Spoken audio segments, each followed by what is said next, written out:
Okay. Today I'm going to read John Calvin. This is the Tracts and Letter series. It's a 7-volume series. This is volume 1. I read it last year and it is certainly worth reading. Quite enjoyable. I'm working my way through volume 2 now. But I thought I'd start with the first chapter of volume 1, which was written by Theodore Beza on the life of John Calvin. It's Beza, Calvin's successor's biography of Calvin. So let's begin. Life of John Calvin by Theodore Beza. Should anyone suppose that I have engaged in writing this life of John Calvin from any other motive than zeal to maintain the truth, the present state of human affairs will, I hope, easily vindicate me from the calumny. For there is scarcely any shorter road to all kinds of disaster than to praise virtue, and it were extreme folly, voluntarily to bring down on oneself evils which mere silence may avert. But if the wicked allow me no kind of virtue to be proclaimed with impunity, what must those expect whose object is to proclaim piety, which is of a higher order than virtue, and is not only opposed by the wicked, but is also very often assailed even by persons who are most desirous to appear, and sometimes also to be honest? For piety has no enemies more inveterate than those who have sincerely embraced a false religion, thinking it true. But these things, however formidable in appearance, have not at all deterred me. For it were shameful if, from fear of the wicked, the good were not to be spoken of, and if the voice of religion were to be suppressed by the clamors of the superstitious. But should any one object, that is to write the life of Calvin, is a very different thing from defending the truth. I will at once admit that man and truth are very different things. This, however, I will not hesitate to say, that he, who is truth itself, did not speak rashly when he said, "As the Father hath sent me, so I send you," John 20:21, and "Whoso heareth you heareth me," Luke 10:16. Let men, therefore, both those who believe through ignorance and those who so speak from malice, cry out that Luther, Zwinglius, and Calvin are regarded by us as gods, though we are continually charging the worshippers of saints with idolatry. Let them, I say, cry out as much as long as they please. We are prepared with our answer. Vis-a-vis then to commemorate the labors which holy men have undertaken in behalf of religion, together with their words and actions, through the knowledge of which the good become better, while the wicked are reproved. Our only aim in this kind of composition is a very different thing from doing as they do, when they either bring disgrace on the lives of men who were truly pious by narratives not less pious, or impious rather, than childish, as an obscure individual called Abdias did with the history of the apostles. Maybe that's Abdias. Or compose fabulous histories filled with vilest falsehoods. They, in their barbarous jargon, call them golden legends. I call them abominable trash, and endeavor, moreover, to bring back the idols of the ancient gods, the only difference being a change of name. We are as far from these worshippers of the dead as light is from darkness. Against contexts such as theirs, the Lord denounces the severest threatenings. Ours, on the contrary, he commends when he bids us keep both our bodily and mental eye intent upon his works. Nobody, I presume, will deny that of all the works of God, men best deserve to be known and observed, and of men, those of them who have been distinguished at once for their learning and piety. It is not without cause Daniel chapter 12, verse 3, compares holy men of God to stars, since they, by their brightness, show the way of happiness to others. Those who allow that brightness to be entirely extinguished by death deserve to be themselves plunged in thicker darkness than before. I have no intention, however, to imitate those who, in their eagerness for declamation and panegyric, have not so much adored the truth as brought it into suspicion. Trying not how elegantly, but how truly I could write, I have preferred the style of simple narrative. John Calvin was born at Noyons, a celebrated town in Picardy, or at least on the confines of Picardy, on the 27th of July, in the year of our Lord 1509. His father's name was Gerard Calvin, and his mother Joan Frank. both of them persons of good repute and in easy circumstances. Gerard, being a person of no small judgment and prudence, was highly esteemed by most of the nobility of the district, and this was the reason why young Calvin was, from a boy, very liberally educated, though at his father's expense, in the family of the Lamours, one of the most distinguished in the quarter. Having afterwards accompanied them to Paris in the prosecution of his studies, he had for his master in the college of La Marche Maturnius Corderius, a man of great worth and erudition, and in the highest repute in almost all of the schools of France as a teacher of youth. He attained the age of 85 and died the same year as Calvin at Geneva, while a professor in the academy of that city. Calvin afterwards removed to the college of Montaigu, and there had for his master a Spaniard, a man of considerable attainments. Under him, Calvin, who was a most diligent student, made such progress that he left his fellow students behind in the grammar course, and was promoted to the study of dialectics and what is termed arts. His father had at first intended him for the study of theology, to which he inferred that he was naturally inclined, because even at that youthful age he was remarkably religious, and was also a strict censor of things vicious in his companions. This I remember to have heard from some Catholics, unexceptionable witnesses many years after he had risen to celebrity. Being thus, as it were, destined to this sacred office, his father procured a benefice for him from the Bishop of Noyons, in which it is called the Cathedral Church, and thereafter the cure of a parish connected with a suburban village called Pont-Évêque, the birthplace of his father, who continued to live in it till his removal to the town. It is certain that Calvin, though not in priest's orders, preached several sermons in this place before he quitted France. The design of making him a priest was interrupted by a change in the views of both of the father and son. In the former, because he saw that the law was a sure road to wealth and honor, and in the latter, because having been made acquainted with the Reformed faith by a relation named Peter Robert Olivet, the person to whom the churches of France owe that translation of the Old Testament from Hebrew, which was printed at Neufchâtel. He had begun to devote himself to the study of the Holy Scriptures, and from an abhorrence at all kinds of superstition to discontinue his attendance on the public services of the church.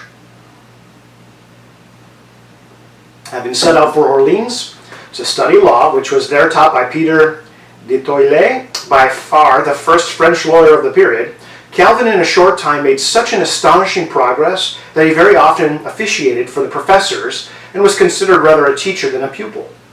On his departures, he was presented with a doctor's degree free of expense and with unanimous consent of all the professors, as a return for the services which he had rendered to the academy.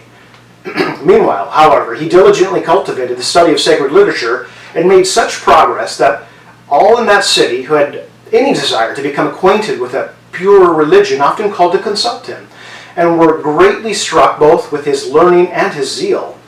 Some persons still alive, who were then on familiar terms with him, say that at that period his custom was, after supping very frugally, to continue his studies until midnight, and on getting up in the morning to spend some time meditating and, as it were, digesting what he had read in bed, and that while so engaged he was very unwilling to be interrupted.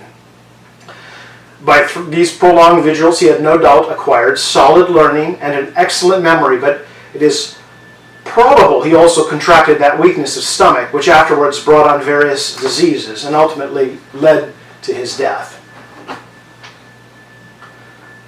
The Academy of Bourget had at this time acquired great celebrity through Andrew Alciat, undoubtedly the first lawyer of his age, who had been invited to it from Italy.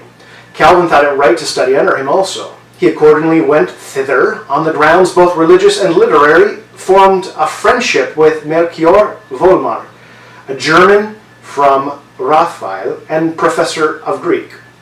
I have the greater pleasure in mentioning his name because he was my own teacher and the only one I had ever from boyhood up to youth.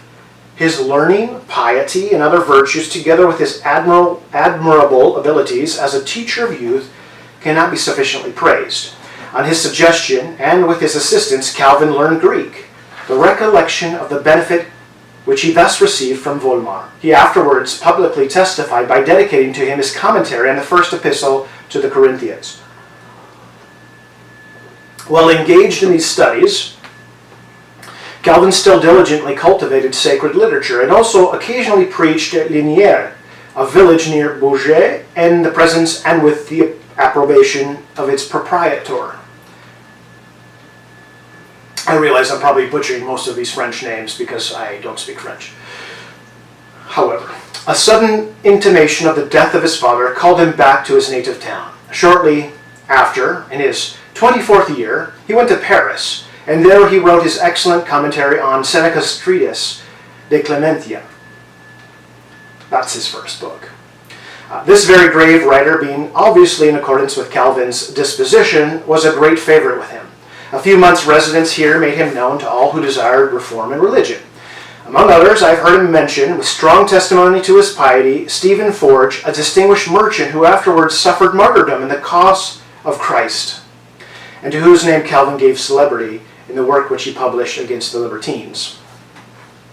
About this time, Calvin renounced all other studies, devoting himself to God, and to the great delight of all the pious who were then holding secret meetings in Paris. It was not long before an occasion occurred for strenuous exertion. The person who at this time held the office of rector in the University of Paris was Nicholas Cop, son of William Cop of Basel, physician to the king. He having, according to the custom, to deliver an oration on the 1st of November, the day on which the festival of All Saints is celebrated by papists rather, Calvin furnished him with one in which religion was treated more purely and clearly than it was previously wont to be. This could not be tolerated by the Sorbonne, and being also disapproved by the Senate or Parliament, that body cited the rector to appear before them. He accordingly, that's Calvin, set out with his officers, but being warned on the way to beware of his enemies, turned back and afterwards, quitting the country, retired to Basel. Search was made at the College of Fortrey, where Calvin was then residing. He happened not to be at home, but his papers were seized, and among them numerous letters from his friends. However, the worst which happened was that the lives of many of them that were brought into the greater jeopardy.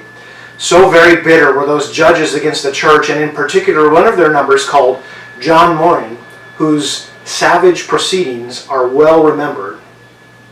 This tempest the Lord dispersed by the instrumentality of the Queen of Navarre, only sister of Francis, the reigning monarch, a woman of distinguished genius and at the time a great patroness of the reformers. Inviting Calvin to her court, she received him and listened to him with the greatest respect. Calvin, after this left Paris, and removing to the province of Saintonge, became assistant to a friend at whose request he wrote certain brief Christian exhortations, which in some parishes were read during divine service in order that the people might be gradually trained to the investigation of the truth. About this time also he went to Nerac in Gascony to pay a visit to the old James Lefebvre of Estaples, whose life had been brought into danger by the babbling Sorbonnists who had attacked him for his animated versions on scholastic theology and his pursuits in mathematics and of the branches of philosophy which have been restored to the University of Paris, but not without a very long and bitter contrast. This good old man, whom the Queen of Navarre had delivered out of the hands of the Sorbonnists and placed in Iraq, which was subject to her authority, was delighted with young Calvin, and predicted that he would prove a distinguished instrument in restoring the kingdom of heaven in France. Calvin, after some time, returned to Paris, brought thither, as it seemed, directly by the hand of God. For the impious Servetus, who had already begun to circulate his venomous attacks on the Holy Trinity, had arrived. I'm going to pause for a second because my wife is vacuuming and it's getting louder. Okay. We continue. I'll read the last sentence. For the impious Servetus, who had already begun to circulate his venomous attacks on the Holy Trinity, had arrived. As he pretended to be the most desirous of a conference, Calvin fixed the time and place, though at the greatest risk of his life, the rage of the enemy compelling him at the time to be in hiding. But Servetus never came. A mere sight of Calvin was more than he could bear. This was in the year 1534, a year rendered famous by savage proceedings against many of the reformers. Gerard Roussel, a doctor of Sorbonne, but a great favorer of the new doctrines, and also Corald of the order of St. Augustine, who, aided by the Queen of Navarre, had done much during this and the previous year to promote the cause of Christ in Paris.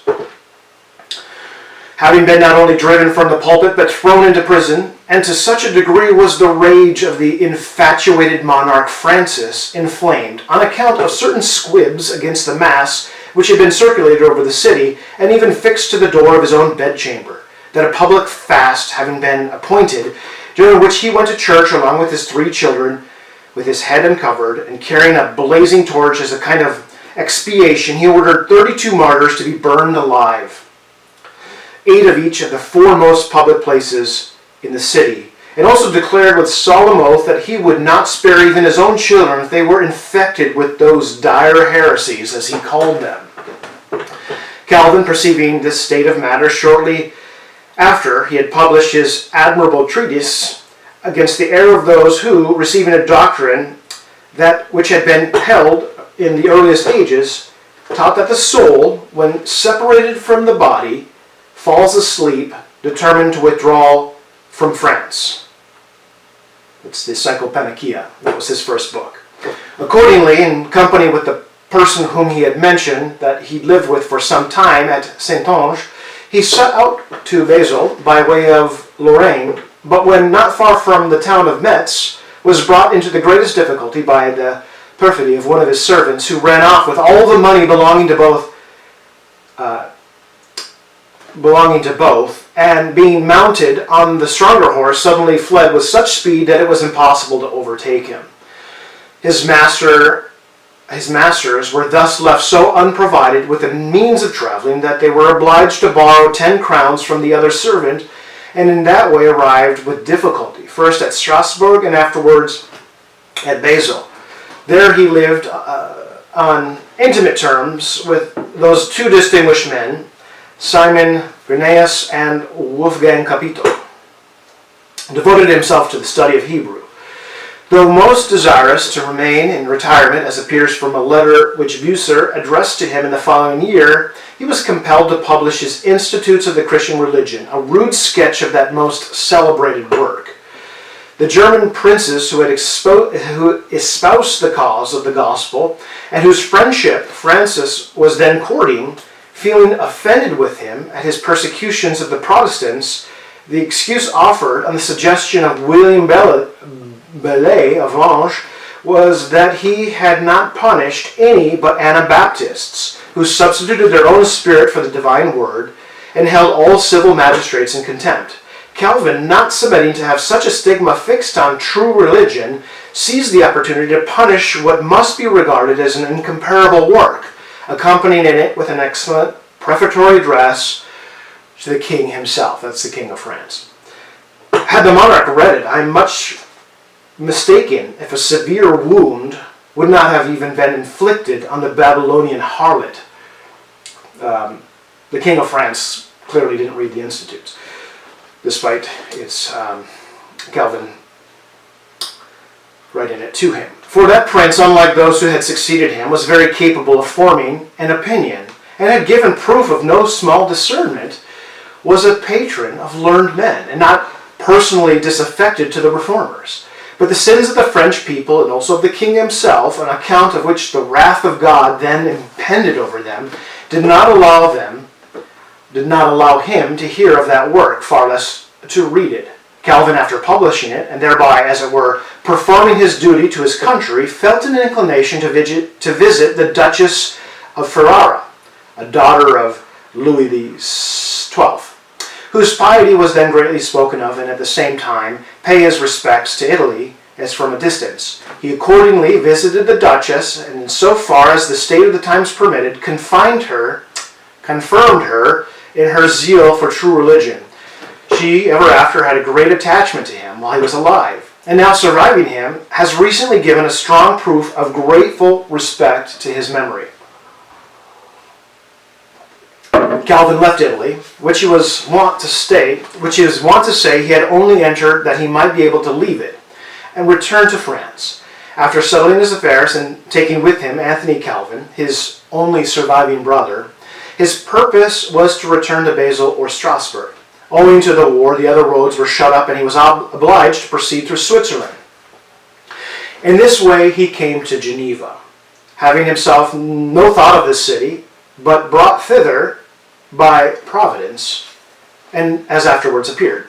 A short time before the gospel of Christ had been introduced in a wonderful manner into that city by the exertions of two most illustrious men, William Farel from Dauphiny, not a monk as some have pretended, but a scholar of James Lefebvre of Istagre, and Peter Viret, Farel and Viret. Peter Viret of Orbe, in the territory of Bern and Friedberg, whose labors the Lord afterwards most abundantly blessed. Calvin, having, in passing through Geneva, paid them a visit, as good men are wont to do to each other. Farel, a person obviously inspired with a kind of heroic spirit, strongly urged him, instead of proceeding farther, to stay and labor with him in Geneva. When Calvin could not be induced to consent, Farel thus addressed him, quote, "You are following only your own wishes, and I declare, in the name of God Almighty, that if you do not assist us in this work of the Lord will punish you for seeking your own interest rather than his." Calvin, struck with this fearful denunciation, submitted to the wishes of the presbytery and the magistrates, by whose suffrage, the people consenting, he was not only chosen preacher, this he had first refused, but was also appointed professor of sacred literature, the only office he was willing to accept. And this took place in August 1536, a year which is also remarkable for the strict alliance that was formed between the two cities of Bern and Geneva, and for the accession of Lausanne to the Reformation, after a free discussion with the papists in which Calvin took a part. At this time, Calvin published a short formula of Christian doctrine adapted to the Church of Geneva, which had just escaped from the pollution of the papists. To this he appended a catechism, not only the one that we have now in form of the question and answer, but another, much shorter, containing only the leading heads of religion. That catechism is actually in the back of this, that's the last chapter of this first volume. Endeavoring afterwards with Farel and Corll to settle the affairs of the church, most of his colleagues from timidity keeping aloof from the contest, and some of them, this gave Calvin the greatest uneasiness, even secretly impeding the work of the Lord, his first object was to obtain from the citizens, at meeting attended by the whole body of the people, an open abjuration of the papacy. Abjuration, I'm not sure what that word means, but I'll look it up. And an oath of adherence to the Christian religion and its discipline, as comprehended under a few heads. Although not a few refused, as might have been expected in a city which had just been delivered from the snares of the Duke of Savoy and the yoke of the Antichrist, in which factions still greatly prevailed. Yet by the good hand of the Lord, on the 20th of July, 1537, the clerk of the city taking the lead, the Senate and the people of Geneva solemnly declared their adherence to the leading doctrines and discipline of the Christian religion. Satan, exasperated, but in vain, at these proceedings, and thinking that what he had attempted in an endless variety of ways by foreign enemies, he might be able to accomplish under the cloak of piety, stirred up first the Anabaptists, and afterwards Peter Caroli, to attempt not only to interrupt, but even utterly to destroy and subvert the work of the Lord. Of this Caroli, to whom this work was most disagreeable, both from its own nature and because it interfered with views he was proved to have entertained, we will speak by and by. But, as the event showed, the Lord had anticipated Satan, for Calvin and his colleagues, having brought the Anabaptists to free discussion in public, so thoroughly refuted them by the word of God alone on the 18th of March, 1537, that from that time, a rare instance of success, not above one or two appeared in that church. Peter Caroli, the other disturber of the church, occasioned greater and longer disturbances, but I will only give the leading heads because a full history of the contest is extant and may also be learned from a letter of Calvin to Grynaeus. The Sorbonne, the mother who gave birth to the most impudent sophist, having afterwards thrown him off as a heretic, though he had little deserved this at her hands, he went first to Geneva, next to Lausanne, and afterwards to Neufchâtel, the spirit of Satan so accompanying him that in every place to which he came he left manifest traces of his turpitude. Finding himself discovered by our people, he went over to the enemy, and from the enemy again returned to us. His proceedings are well described by Farel, a long letter to Calvin. Ultimately, he began to attack our best men, especially Farel, Calvin, and Viret, charging them with error on the subject of the Holy Trinity, and a very full synod having been held at Bern. P. Caroli was convicted of calumny. After this, he went to Metz, suborned to impede the work of the Lord, which Farel had there happily commenced. Subsequently, he wrote a letter in which he openly attacked the reformers, the object of the hungry dog evident being to show his perfect readiness to apostatize, and thereby obtain some appointment. He was, however, dispatched to Rome to give satisfaction in presence of the beast herself, and being there received with mockery. Pressed by poverty and a loathsome disease, he with difficulty got admission to a hospital where he at last obtained from the man of sin the due reward of his iniquities, namely death. Such was the end of this unhappy man. Meanwhile, in the year 1537, Calvin, seeing many persons in France, though they had a thorough knowledge of the truth, yet consulting their ease and holding it enough to worship Christ in mind, while they gave outward attendance on popish rites, published two most elegant letters.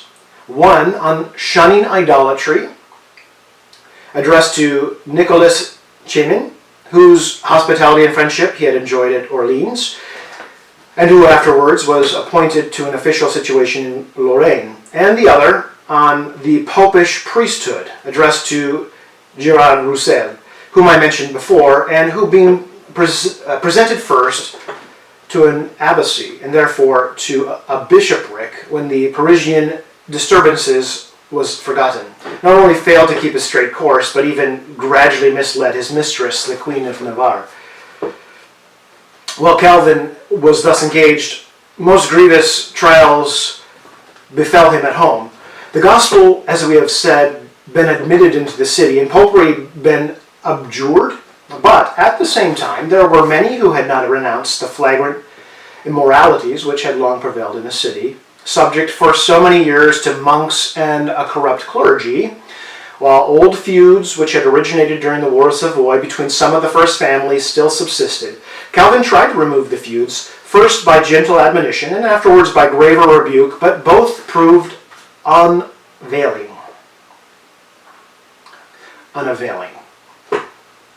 The evil continued to increase, so much so that through the factious proceedings of certain private individuals, the city was split into parties, not a few positively refusing on any account to condemn to the order which they had sworn to observe. Matters came to such a pass that Farel and Calvin, men endowed with a noble and heroic spirit, together with their colleague Corrald, he whom we formerly mentioned as having contended strenuously for the truth at Paris, and whom Calvin had brought first to Basel and afterwards to Geneva after he himself became stationed there, openly declared that they could not duly dispense, that's Calvin and Farel, could not duly dispense the Lord's Supper to a people so much at variance among themselves and so much estranged from all ecclesiastical discipline. To this, another evil was added, vis-a-vis a difference as to certain ritual matters between the Church of Geneva and that of Bern. The Genoese used common bread in the Lord's Supper. They had besides abolished what are called baptistores as unnecessary for the performance of baptism. Baptisteries. As unnecessary for the performance of baptism. And also all feast days, with the exception of the Lord's Day.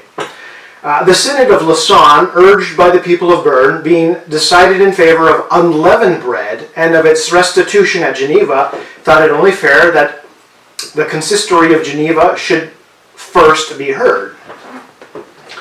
For that purpose, another synod was appointed to meet at Zurich. Availing themselves of these occasions, the ringleaders of faction and discord, who had been elected syndics. This is an annual appointment and is the highest office in the magistracy in the Genevese Republic. The syndics convened the people and carried matters with so high a hand, Calvin and 3 of his colleagues who agreed with them in opinion, in vain offering to render an account of all their proceedings, that the greater part of overcoming the better, those 3 faithful servants of God were ordered to quit the city within 2 days for having refused to celebrate the Lord's Supper. Calvin kicked out of Geneva. This decision being intimidated to Calvin, certainly, says he, had I been the servant of men, I had obtained a poor reward, but it is well that I have served him who never fails to perform to his servants whatever he promised. Who would not have supposed that these things would prove certain destruction to the Genevese church? On the contrary, the event showed that the purpose of the divine providence was partly by employing the labors of faithful servants elsewhere to train him by various trials for greater achievements, and partly by overthrowing those seditious persons through their own violence to purge the city of Geneva of much pollution. So admirable does the Lord appear in all his works, and especially in the government of his church. This was fully manifested by what afterwards happened. At that time, however, the 3 ministers, having in obedience to the edicts, to the great grief of all of good men, first proceeded to Zurich, and there, after holding a synod of certain of the Helvetic churches, and by decree of the Senate, attempted through the mediation of the Bernese, but in vain, to conciliate the Genevese. Calvin proceeded to Basel, and shortly afterwards to Strasbourg. Having been appointed with a competent salary to the chair of theology in that city, with the consent of the Senate, by the distinguished men who shone like bright lights in that church, vis-a-vis Bucer, Capito, Niger, and their colleagues, he not only taught theology with the universal applause of the learned, but also at the suggestion of the council, laid the platform for the French church, establishing also a form of ecclesiastical discipline. Thus, Satan, disappointed in his expectations, saw Calvin received elsewhere, and as a substitute for the Geneva church, another church forthwith erected. The archenemy, however, still labored as assiduously as ever to overthrow the Genevese edifice, which already threatened ruin in every part. He accordingly soon found certain evil-disposed persons who, in order to cloak that most iniquitous decree with some pious pretext or other, proposed that unleavened bread should be substituted for the common bread which was formerly used in the supper. The object was to obtain a handle for new disturbance. Nor would Satan have failed in this had not Calvin earnestly exhorted some good men who were offended at this change, that they were even proposing to abstain from the supper altogether, not to stir up strife about an indifferent matter. The use of unleavened bread thus prevailed, and even Calvin, after he was restored, never thought of contesting the matter, though he was far from disguising that he would have liked much better if it had been otherwise. But another evil, of a more dangerous description, arose in the year 1539, and was at the same time suppressed by the diligence of Calvin. The Bishop of Carpentras at that time was James Sarolais.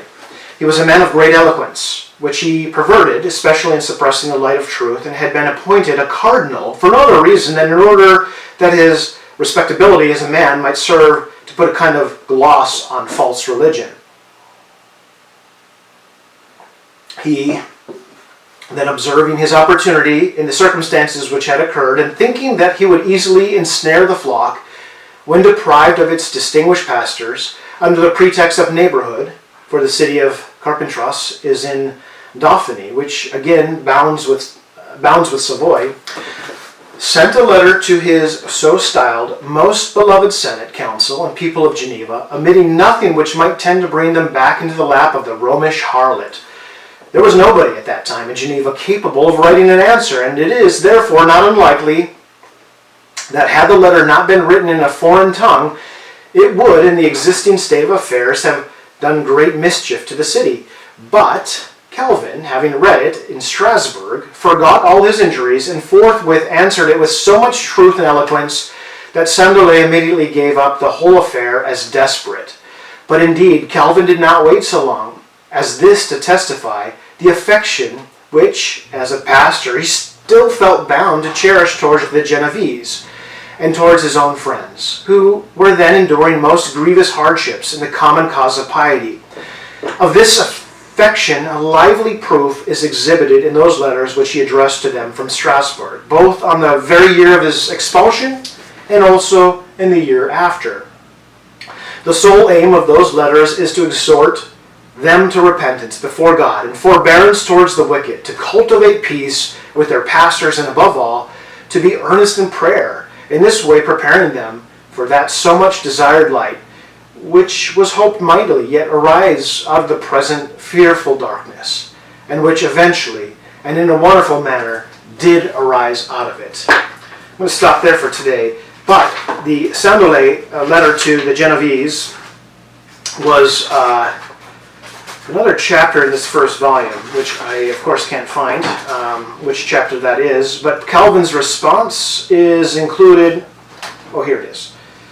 It's actually the chapter, so the chapter after this biography by Beza is followed by James Sandollet's letter to the Genevese, and then the third chapter of this volume is Calvin's reply, which is utter destruction. We'll stop there for today. Hope you enjoyed this portion of Beza's biography of John Calvin.